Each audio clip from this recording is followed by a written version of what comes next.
দেখেন জাহাজ চালাতে লেগে গেছে।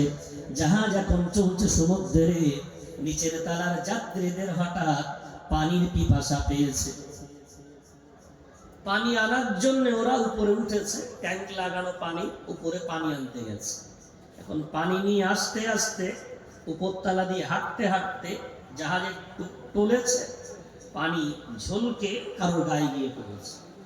উপরের যাত্রীরা খুব রাগ করে ছোট বড় কথা বলছে, ওর মনে খুব কষ্ট হয়েছে। ও তাড়াতাড়ি করে উপর থেকে নিচে নেমে এসেছে, এসে নিজের গোটা প্যাসেঞ্জারদেরকে ডেকে বলছে, জানো আমি পানি আনতে গেলাম, আমার সাথে এমন এমন আচরণ ওরা করেছে, তোমরা আর কেউ যাবে না, আমরা উপরে পানি আনতে যাব না। তারা বলে পানি কি করে পান করব?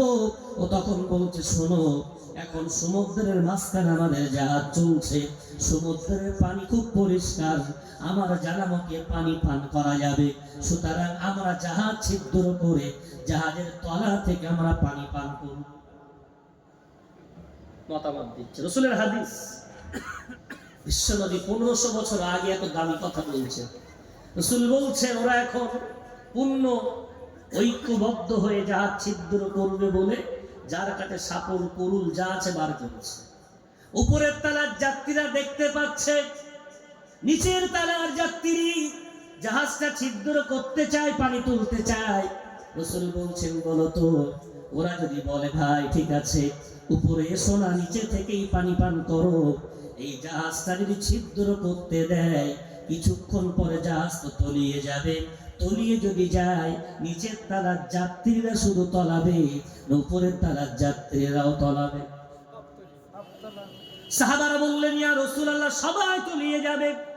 আমার রাসূল বলেন, এটাই হলো দৃষ্টান্ত, যারা অন্যায় দেখার পরে প্রতিবাদ করে না, অপরাধ হওয়ার পরে প্রতিবাদ করে না, এদের দৃষ্টান্ত ঠিক এমন। ওই বাপমা গুলো যারা মনে করে আমরা হজ করে জান্নাতে চলে গেছি, ও বাবাজির দল, নামাজির বাবাজি আমার, ব্যথা নেবেন না, আমি আপনার সন্তান, আপনাকে কষ্ট দেওয়ার জন্য আসেনি। আপনার বিবেককে একটু প্রশ্ন করেন, আপনি নামাজি, আপনি ওমরা আদায়কারী, আপনার মুখ ভরা দাড়ি, আপনি সুন্নাত মেনে চলেন, মানে আপনি আপনার বাড়ি মানে জাহাজের দ্বিতীয় তলার যাত্রী, গন্তব্যস্থল কিন্তু আপনার জান্নাত। ওই জাহাজের নিচের তলায় আপনার ছেলেগুলো ফজরের আসসালাতু খায়রুম মিনান নাওম ওই ডাকে সাড়া না দিয়ে ওই ইমানি জাহাজটাকে আপনার সন্তান, আপনার ইমানি জাহাজটাকে ছিদ্র করছে। আপনার মেয়েটা নামাজ আদায় না করে আপনার ইমানি জাহাজটাকে আপনার মেয়ে ছিদ্র করছে। প্রতিদিন 5 বার করে আপনার ইমানি বাড়িটাকে যদি ইমানি জাহাজটাকে ছিদ্র করে, কি ভাবছেন এই জাহাজ সুন্দর করে জান্নাতে পৌঁছাবে না অচিরে জাহান্নামে তলিয়ে যাবে? জাহান্নামে যখন তলাবে ও কিন্তু একা তলাবে না, উপরের তলার যাত্রী নামাজ ওমরা হজ সব করার পরেও নিজের পরিবারকে আপনি বাঁচাননি, ওকে আদেশ দেননি, ওকে নামাজের জন্য পাবন্দি করার চেষ্টা করেননি, কোরআনের অর্ধেক আইন মানলেন, অর্ধেকটা মানেননি। ওই অর্ধেকটা না মানার জন্য ওই জাহান্নামে কিন্তু আপনাকেও ওই মুখ ভরা দাড়ি নিয়ে ওই উমরা আদায় করার পরেও ওই হজ করার পরেও ওই জাহান্নামের তলায় আপনাকেও তলাতে হবে। কারণটা কোরআন অর্ধেক মানার নাম না। রব্বুল আলামিন পারা নম্বর 1 পৃষ্ঠা নম্বর 12 সূরার নাম সূরা বাকারা, আল্লাহ বলেন, আফাতুমিনুনা বিবাদিল কিতাবি ওয়া তাকফুরুনা বিবাদ। তোমরা কি মনে করো কোরআনটা অর্ধেক মানব অর্ধেকটা ছেড়ে দেব, ঈমান আনা হয়ে যাবে? পশ্চিমকালেও হবে না। মানতে গেলে পূর্ণ কোরআন মানা লাগবে। একটু জোরে বলা যাবে? কি করবে? আপনার ছেলেটা যদি মেলায় বেড়ায়, আপনার মেয়েটা যদি মেলায় ঘুরে বেড়ায়, ওর জন্য আব্দুল কাইয়ুম দায়ী নয়, মুফতি সাহেব হুজুর দায়ী নয়, মাওলানা রজব আলী সাহেব দায়ী নয়। দায়ী কে? আপনি বাপ, আপনি জানেন ওখানে হারাম কাজ চলছে, অবৈধ কাজ চলছে, শরিয়ত বিরোধী কার্যক্রম চলছে, তারপরেও তাকে যেতে দিয়েছেন। আপনার ইমানি জাহাজটাকে ছিদ্র করেছে আপনার পরিবার, তার জন্য আপনি বাপ, আপনি মা নিজেই দায়ী। কি করছেন জানেন? আগামী প্রজন্মকে পঙ্গু বানাচ্ছেন। আজ যে যুবক ঘুরে বেড়ায় ও আগামী প্রজন্মের বাপ, আজ যে যুবতী বোনটা ঘুরে বেড়ায় ও আগামী প্রজন্মের মা। বৃক্ষ তোমার নাম কি, ফলে পরিচয়। আজ যুবক ভাই, তুমি হয়তো মনে করো এই সময়টা মস্তি করার, ফুর্তি করার, আর কবে করব। ও যুবতী বোন, তুমি যদি মনে করো এই সময়টা তো মস্তি করার, আর কবে করব, তবে তোমাদের সামনে একটা দৃষ্টান্ত তুলে ধরি। বড় পীর আব্দুল কাদের জিলানী, আল্লাহর এত বড় মস্ত বড় ওলি হওয়ার পিছনে আল্লাহর দয়া তো সব বান্দার উপরে আছে, তবে বড় পীর আব্দুল কাদের জিলানীর এত বড় আল্লাহর মাহবুব বান্দা হওয়ার পিছনে দুনিয়ার কোন বড় বড় আলেম, বড় বড় ওলি, বড় বড় সুফি দরবেশের বিরাট বড় অবদান নয়, বরং তার বড় পীর হওয়ার পিছনে বড় অবদান তার নিজের আম্মা আব্বার। একটু জোরে জোরে বলা যাবে। ইতিহাস আপনাদের জানা তাজা হবে, না জানা থাকলে জানা হবে। হুজুরের আব্বাজানের নাম ছিল শেখ মুসা, কিন্তু মানুষ ডাকতেন আবু সালেহ। বলবেন মুসা নাম, কিন্তু মানুষ ডাকতো আবু সালেহ বলে। যেমন বিশ্ব নবীর নাম ছিল মুহাম্মদ, মানুষ ডাকতো কি বলে? আল আমিন আস-সাদিক। আমাদের সমাজেও এমন কিছু মানুষ ছোট্টবেলা থেকে এত আল্লাহওয়ালা হয়, তো মানুষ ওর নাম দেয় সুফি সাহেব। গোটা গ্রামে ওর নাম কিন্তু মোহাম্মদ সিরাজুল ইসলাম, সবাই ওকে ডাকে সুফি সাহেব, হয় না? তো মানুষ যখন ভালো কাজ বেশি করে করে, তার ওই ভালো কাজের জন্য মানুষ একটা লাকাব, একটা তার উপাধি দেয়। তো ওনাকে মানুষ ডাকতো আবু সালেহ। সালেহ মানে নেকির কাজ করা, আর আবুন মানে পিতা, অর্থাৎ নেকির পিতা। এত নেক কাজ করতেন, মানুষ ডাকতেন নেকির পিতা বলে। এখন আবু সালেহ মুসা, ওনার গ্রামটার নাম হলো জাঙ্গি, সেখান থেকে ওনার লাকাব জাঙ্গি রহমাতুল্লাহ আলাইহি। বড় পীর আব্দুল কাদের জিলানীর আব্বা হওয়ার আগে একজন যুবক নদীর পাড়ে পানি পান করবেন বসে পড়েছেন, দুই চুল্লু ভরে পানি তুলেছেন পান করবেন। হঠাৎ করে দেখতে পান সামনে একটা আপেল ভেসে যায়। এখন শরিয়াতের দুটো রাস্তা আছে, একটা হলো ফতোয়া, একটা হলো তাকওয়া। আমার কথা বুঝতে অসুবিধা হচ্ছে না? ফতোয়া একটা জিনিস জায়েজ, কিন্তু তাকওয়ায় ওই কাজটা করা যাবে না। যেমন ফতোয়া হলো হালাল খাদ্য খাও, আদেশ। এখন হালাল খাদ্য বেনামাজির হাত থেকেও খেতে পারেন, অমুসলিমের হাত থেকে খেতে পারেন, যে কোনো দোকান থেকে খেতে পারেন, হালাল খাও, এটা হলো ফতোয়া। তাকওয়া হালাল খাদ্যটাও নামাজির হাত থেকে, দিনদার মানুষের হাত থেকে খেতে হবে, অন্যথায় তুমি জিকিরের স্বাদ পাবে। কথা কি বুঝে আসছে? ফতোয়া এক, তাকওয়া এক। তাকওয়ায় অনেক কঠিন, নিজেকে সংযত রাখতে হয়। হুজুর ফতোয়া অনুযায়ী নদীর মাছ, নদীর পানি, নদীর আপেল ভেসে যাচ্ছে, তুলে খাওয়া ফতোয়ায় হালাল, কিন্তু খাওয়ার পরে হুজুরের তাকওয়া মাথায় চাপ দিয়েছে। তাই তো আপেলটা খেলাম। কার আপেল? আমি অনুমতি নিলাম, কেন নিলাম না না বলে কেন খেলাম? তাকওয়া অন্তরে এমন করেছে উঠেছে। ইমানদার তার দ্বিতীয় স্টেজ হলো তাকওয়া। ইমান যদি মুত্তাকি না বানাতে পারে, সেই ইমানের কোনো মূল্য নাই। কেন কেন কেন? আল্লাহ পাক রব্বুল আলামিন জান্নাত কোন বান্দার জন্য নির্দিষ্ট করে বলেনি আমি জান্নাত তার জন্য তৈরি করেছি, তবে আল্লাহ শুধু নির্দিষ্ট করেছেন আমি জান্নাত বানিয়েছি মুত্তাকিনদের জন্য। জোরে জোরে বলা যাবে না? পারা নম্বর 4, পৃষ্ঠা নম্বর 5, সূরার নাম সূরাতু আলে ইমরান। রব্বুল আলামিন বলেন ওয়াসারিউ ইলা মাগফিরাতিন মির রাব্বিকুম وجنة عرضها السماوات والأرض أعدت للمتقين ও দুনিয়ার বান্দা বান্দি আমি আল্লাহ আমার মাগফিরাতের দিকে দৌড়ে দৌড়ে এসো ওই জান্নাতের দিকে দৌড়ে দৌড়ে এসো যে জান্নাতটা আমি আল্লাহ মুত্তাকিনদের জন্য বানিয়েছি জোরে বলা যাবে কোনদিন এই আয়াতের আমি লম্বা তাফসীর আপনাদের সময় পেলে শোনাবো তবে আজকে না এই যে আমরা দলাদলি করি না এই দল সেই দল এই হুজুর সেই হুজুর এই আয়াতটা যদি কেউ ভালো করে গভীরভাবে পড়াশোনা করে ও জীবনে আর দলাদলি করবে না আপনি যাবেন কলকাতায় আপনার বাড়িতে ভালো একটা বুলেট বাইক আছে কলকাতায় যদি বুলেটে যান যাওয়া সম্ভব না সম্ভব অ্যাপাসিতে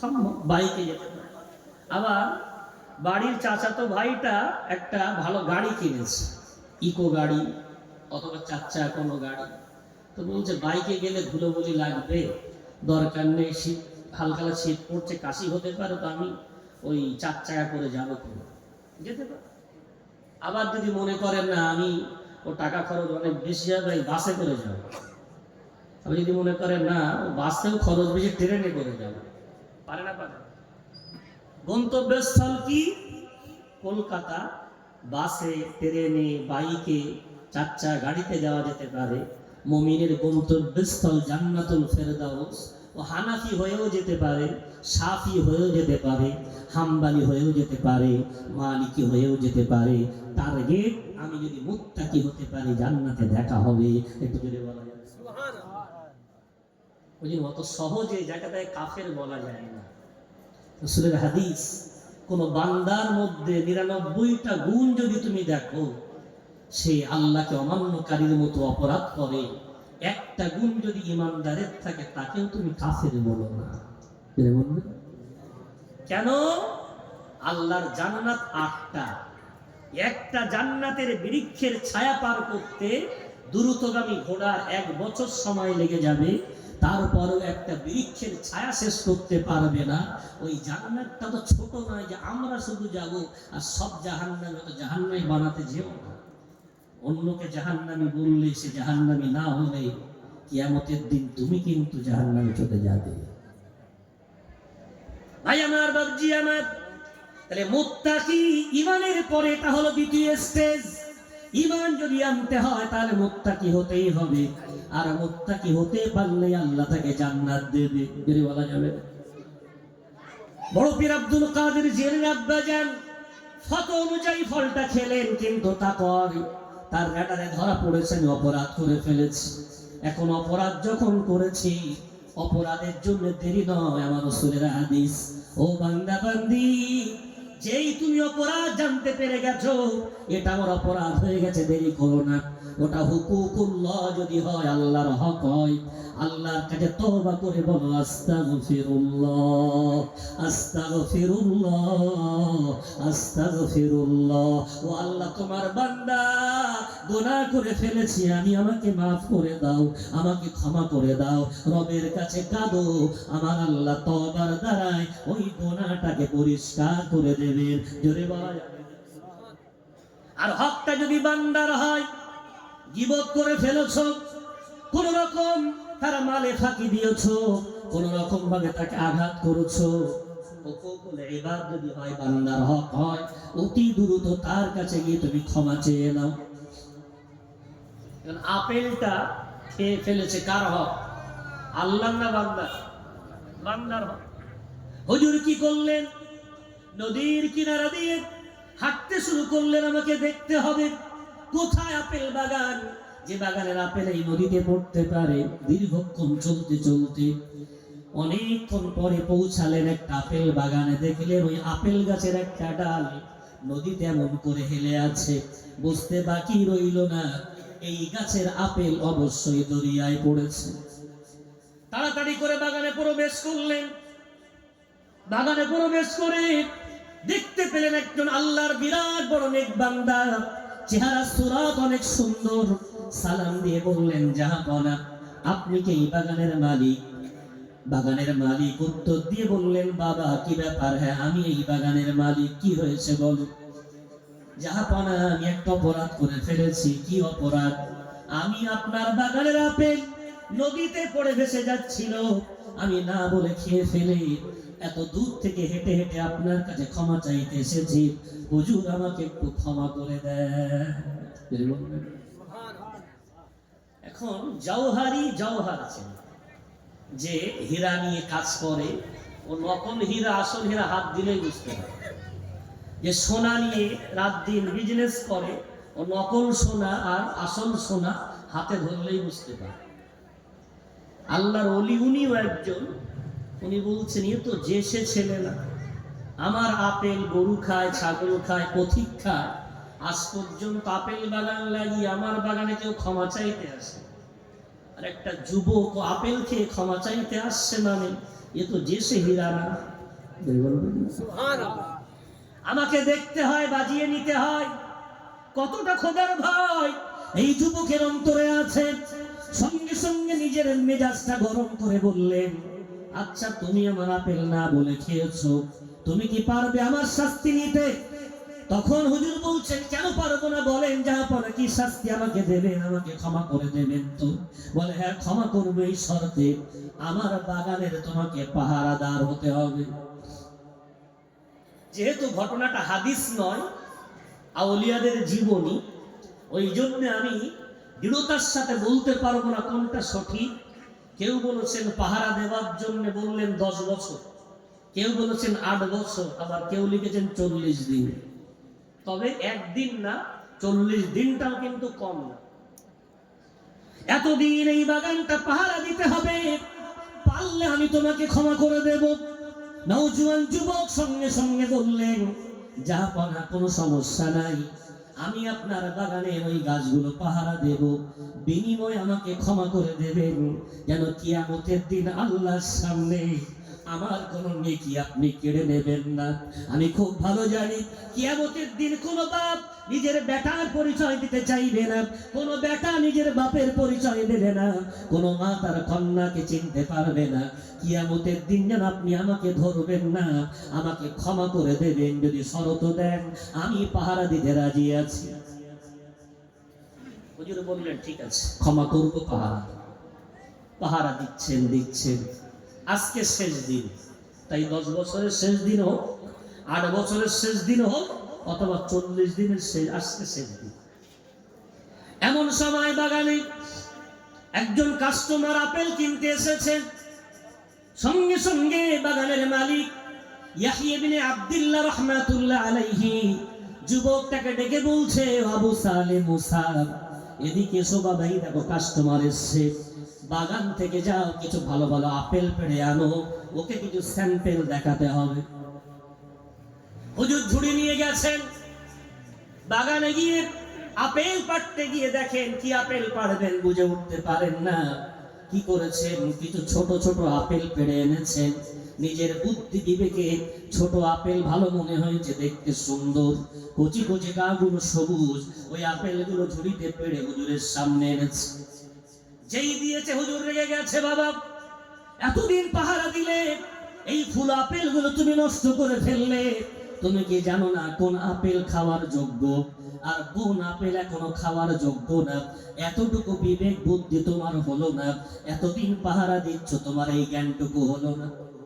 যেই বলেছে হুজুর মাথা হ্যাট করে কাঁদে আর বলে, ঠিকই বলেছেন জাহাপানা, আমার এখনো বিবেক বুদ্ধি হয়নি। কারণটা, আমার এই চোখ এত দুষ্টু, ওই নদীর পাড়ে আপনার বাগানের আপেল দেখেছিল বলে, ওই চোখ দেখলো বলে আমার জীব লোভ করলো, আর জীব লোভ করলো বলে ওই আপেলটা আমি খেয়ে ফেলে আজকে আপনার বাগানের পাহারাদার। যেদিন আপনি আমাকে পাহারাদার বানালেন, আমি আমার মনকে খুব জোর করে বললাম, আর খবরদার ওই একই ভুল যেন করিস না।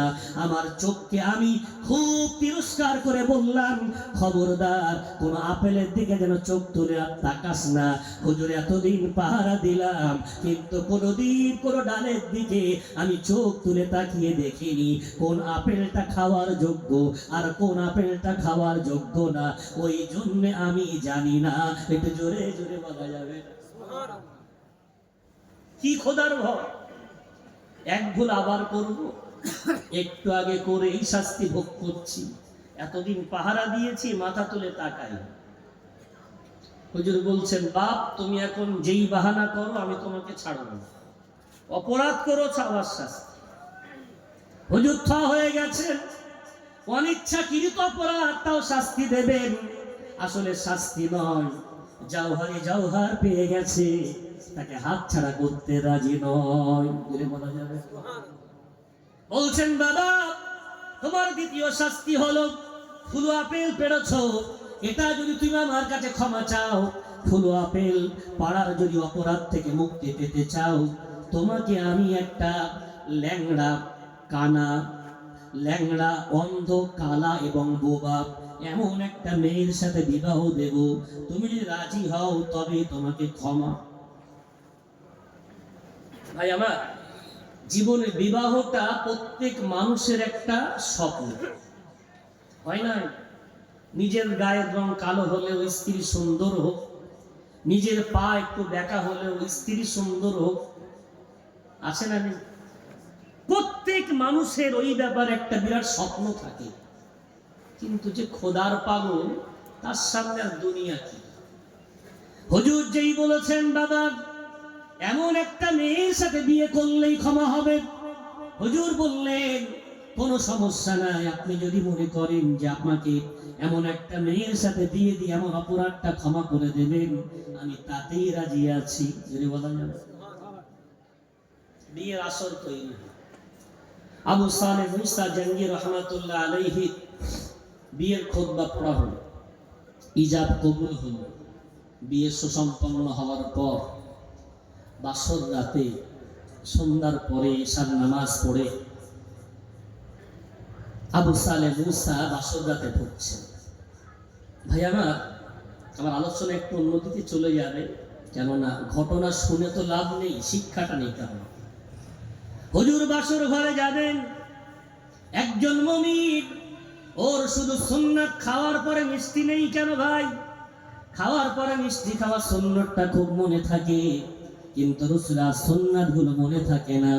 একজন মুমিন যখন ঘরে প্রবেশ করে, তার সুন্নাত পদ্ধতি হলো পারা নম্বর 18, পৃষ্ঠা নম্বর 12, সূরার নাম সূরাতুন নূরের মধ্যে আল্লাহ বলেন, ইয়া আইয়ুহাল্লাযীনা আমানু লা তাদখুলু বুয়ুত, ইয়া আইয়ুহাল্লাযীনা আমানু লা তাদখুলু বুয়ুতান গায়রা বুয়ুতিকুম হাত্তা তাস্তানিসু ওয়া তুসাল্লিমু আলা আহলিহা। ওই ইমানদারেরা, তোমরা যখন তোমাদের ঘর অথবা অন্য কারো ঘরে প্রবেশ করবে, তোমাদের জন্য আমি আল্লাহ বিধান বলে দিলাম, ঘরে প্রবেশ করার সময় অবশ্যই পরিবারকে সালাম প্রদান করবে। একটু জোরে জোরে বলা যাবে না? আমি জানি না আজকের জলসাতে কতটুকু বাড়ি নিয়ে যেতে পারবে, তবে আমার অনুরোধ, হাত ধরে নয় করজোড়ে, অন্তত এই সুন্নাতটুকু যদি নিয়ে যাওয়া যায়, তো অন্তত কিছু না করার চেয়ে কিছু করার সওয়াব হবে। বাড়িতে ঢোকা বার হওয়া, সালাম আদান প্রদান আম করতে হবে। কেন? বান্দা সালাম দিলে ও বলে তোমার উপরে আল্লাহর রহমত, শান্তি, বরকত নাজিল হোক। যদি বলা যায়, বাপ তার বেটাকে বলল, নিজের স্ত্রীকে বলল, নিজের সন্তানদেরকে বলল, তারাও একসাথে বলল, ওয়ালাইকুমুস সালাম ওয়া রাহমাতুল্লাহি ওয়া বারাকাতুহু। ও আব্বা, তোমার উপরেও আল্লাহর রহমত, শান্তি, বরকত বর্ষিত হোক। একটু জোরে বলা যাবে? আর কখন যে দোয়া কবুল হবে কে জানে? বাপের দোয়া সন্তানের জন্য কবুল হয়, রাসূলের হাদিস। আবার নিষ্পাপ বাচ্চার দোয়া পিতা মাতার জন্য কবুল হয়, এটাও রাসূলের হাদিস। আদান প্রদান হচ্ছে। আজ আবু সালেহ মুসা জাঙ্গি রহমাতুল্লাহ আলাইহি বাসর রাতে প্রবেশ করবেন, ভুল করলেন না, সুন্নাত ছাড়লেন না, সালাম দিয়ে বাসর ঘরে প্রবেশ করলেন। ঘরে কেউ না, একমাত্র স্ত্রী আছে, যে স্ত্রী সম্বন্ধে আগেই বলে দেওয়া হয়েছে বিয়ের আগে, কালা, অন্ধ, বোবা, ল্যাংড়া, এমন একটা স্ত্রী ঘরে। তারপরে হুজুর সালাম দিলেন, সালাম দিয়েই চমকে উঠলেন, মধুর সুরে ভেসে এলো, ওয়ালাইকুমুস সালাম ওয়া রাহমাতুল্লাহি ওয়া বারাকাতুহু। এটা জোরে বলা। আশ্চর্য, আমাকে বলা হলো কালা, আমাকে বলা হলো বোবা। সালাম যদি শুনতে না পায়, উত্তর দিল কেমন করে? নিশ্চয়ই কালা নয়, নিশ্চয়ই বোবা নয়, কালাও নয়, বোবাও নয়। দেখি একটু কাছে গিয়ে রাসূলের সুন্নাত, আমার রাসূল বলেছেন ওই সময় একজন পুরুষ বাসর ঘরে ঢুকে নিজের স্ত্রীর কপালে হাত দিয়ে একটি দোয়া বিশ্বনবী হাদিসে বলেছেন, ওই দোয়াটা হাত দিয়ে পড়বে। ওই দোয়াটা পড়ার পরে নিজের স্ত্রীর কপালে চুমা দেবে। হুজুর এখন কপালে হাত দিয়ে যেই তাকিয়েছে, চোখ দাঁড়িয়ে গেছে। আহারে, আমাকে বলা হলো দেখতেও অন্ধ, কিন্তু জান্নাতি হুরের চেয়ে কোনো দিক দিয়ে কম নয়। এত যখন ভালো রূপ, নিশ্চয়ই ল্যাংড়া না। আমার সাথে নিশ্চয়ই কোন আবার পরীক্ষা চলছে। আমার মনে হয় ভুল হয়ে যাচ্ছে, দরকার নাই ভুলের উপরে ভুল, আমি আর করব না। এই বলে এক লাফে ঘর থেকে বাইরে দৌড়ে চলে এসেছে। এসে দেখছে বাইরে দাঁড়িয়ে আছেন ইয়াহইয়া ইবনে আব্দুল্লাহ, ওই বাগানের সেই মালিক। হুজুর আপনি এখানে? বলে বাবা কোথায় যাও? হুজুর আপনি যা বললেন একদম উল্টা। আপনি আমাকে আমার পরীক্ষা নিচ্ছেন, আমি একদম পরীক্ষায় পড়তে রাজি নই, আমি এই পরীক্ষার পা দিতে রাজি নই। হুজুর তখন হুজুরকে বুকে জড়িয়ে নিয়ে বলছে, আবু সালেহ মুসা, তুমি জানো না ওই মেয়েটা অন্য কেউ নয়, ওই মেয়েটাই হলো আমার কন্যা ফাতেমা। একটু জোরে জোরে বলা যাবে না? আমার বেটির নাম ফাতেমা। তোমাকে যেমন মানুষ মুসা বলে না ডেকে, তোমাকে আবু সালেহ বলে ডাকে। আমার বেটির নাম ফাতেমা, কিন্তু গ্রামের মানুষ ওকে উম্মুল খায়ের বলে ডাকে। জোরে জোরে বলা যাবে না? খায়ের মানে কল্যাণ, উম্মুন মানে মা, কল্যাণের মা। আমার মেয়ে এত ভালো কাজ করে, আমার মেয়েকে সবাই কল্যাণের মা বলে ডাক দেয়। আমি তোমাকে মিথ্যা বলিনি বাবা, আমি বলেছি আমার মেয়ে অন্ধ, কারণ আমার মেয়ে আজ পর্যন্ত কোনো পর পুরুষের দিকে ওর চোখ তুলে কোনোদিন তাকিয়ে দেখিনি। আমি বলেছি আমার মেয়েটা কালা, কারণ আমার মেয়ে আজ পর্যন্ত কোনো পর পুরুষের কথা ওর কানে প্রবেশ করেনি। আমি বলেছি আমার মেয়েটা বোবা, কারণ আমার মেয়েটা কোনোদিন আজ পর্যন্ত কোনো পর পুরুষের সাথে কথা বলেনি। আমি বলেছি আমার মেয়েটা ল্যাংড়া, কারণ আমার মেয়ে কোনোদিন আমার এই চৌপাচের বাইরে কোনোদিন বাইরে যায়নি। এত আদবের সাথে, এত আল্লাহর ভয়ের সাথে আমি আমার মেয়েটাকে লালন পালন করেছি। আমি আল্লাহকে বলতাম, আল্লাহ আমার উম্মুল খায়ের ফাতেমার জন্য তুমি একটা নেককার জামাই আমার ঘরে তুমি পাঠিয়ে দিও। আল্লাহ আমার ডাকটা শুনে ওই আপেল খাওয়ার বাহানায় তোমার মতো হীরার টুকরা আমার ঘরে আল্লাহ পাঠিয়ে দিয়েছে। একটু জোরে বলা যাবে? বলেন তো, বাপ যদি হয় আবু সালেহ, মা যদি হয় উম্মুল খায়ের, তাদের গর্ভ থেকে, তাদের ঔরাস থেকে মাহবুবে সুবহানি, কুতুবে রব্বানি, মহিউদ্দিন বড় পীর আব্দুল কাদের জিলানী রহমাতুল্লাহ আলাইহির জন্ম নেওয়াটা স্বাভাবিক না অস্বাভাবিক? বাপ যদি এই হয়, মা যদি এই হয়, স্বাভাবিক বলেই তার জন্মানোর সাথে সাথে কারামাত দিয়ে জন্ম শুরু হয়েছে। হুজুর জন্ম নিয়েছেন পয়লা রমজান, চাঁদ মেঘলা আকাশ দেখা যায় না। সারা রাত মানুষ চেষ্টা করেছে, সে যুগে অত দূরবীন ছিল না, এত সংবাদ মাধ্যম ছিল না, চাঁদের কোনো খবর পাওয়া যায় না। সকালবেলা সব ফজরের নামাজ আদায় করে রোজা ভাঙবে না রাখবে, কেউ কিছু বুঝতে পারে না। এখন প্রশ্ন করে আবু সালের কাছে, ও আবু সালেহ মুসা, গতকালকে তুমি চাঁদ দেখতে পেয়েছো? মহিলারা প্রশ্ন করে ওই উম্মুল খায়ের ফাতেমাকে, ও উম্মুল খায়ের গতকাল কোন চাঁদের খবর পেয়েছো? দুজনা মিলে উত্তর দেয়, আমাদের কাছে কোনো চাঁদের খবর নাই, তবে গ্রামবাসী তোমরা জানো না, গতকাল সুবহে সাদিকের আগে আকাশের চাঁদের মতো ফুটফুটে একটা চাঁদ আমাদের ঘরে আমার আল্লাহ পাঠিয়ে দিয়েছে। একটু জোরে বলা যাবে? আমাদের বাচ্চাটা জন্মানোর পর থেকে আমি এত চেষ্টা করলাম দুধ পান করানোর, কোনো মতেই দুধ পান করে না। ওর দুধ না পান করাটা আমাদের মনে এমন ইঙ্গিত দিচ্ছে, মনে হয় আজকে পয়লা রমজান, তোমরা রোজা রাখো। আজকে সম্ভবত মেঘলা আকাশ বলে চাঁদ দেখা যায়নি, তবে বাচ্চারা দুধ না পান করা ইঙ্গিত করে আজকে পয়লা রমজান। সন্ধ্যা পর্যন্ত সবাই রোজা অবস্থায় থাকলো, যেমন বললেন তেমনি যেই মাগরিবের আযান হয়েছে, মহিউদ্দিন আল্লাহ পাক রব্বুল আলামিনের বড় পীর আব্দুল কাদের জিলানী